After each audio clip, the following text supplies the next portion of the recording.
1937 সালের ২৬ এপ্রিল স্পেনের উত্তরাঞ্চলের ছোট্ট শহর গুয়ের্নিকা ভয়াবহ বিমান হামলার শিকার হয়, যা ঘটেছিল স্পেনের গৃহযুদ্ধের সময় হিটলার ও মুসোলিনির সমর্থনে। এতে ২,০০০-এর বেশি মানুষ নিহত হন এবং শহরের ৮৫% ধ্বংস হয়ে যায়। তখন ৬ বছর বয়সী বেঁচে যাওয়া ক্রুসিতা এচাবে আজও স্মরণ করেন এই হামলাটি দ্বিতীয় বিশ্বযুদ্ধের এক অশুভ মহড়া রূপে বিবেচিত। পরে পাবলো পিকাসোর আঁকা বিখ্যাত চিত্রকর্ম গুয়ের্নিকা এই ঘটনার প্রতীক হয়ে ওঠে, যা আজ শান্তির প্রতীক হিসেবেই স্বীকৃত।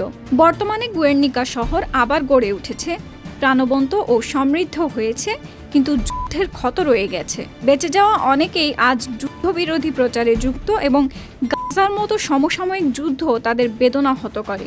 বিশেষজ্ঞ ও নাগরিকেরা মনে করেন গুয়ের্নিকা আজ আশার প্রতীক, যা বলে দেয় শান্তি শেষ পর্যন্ত জয়ী হয়।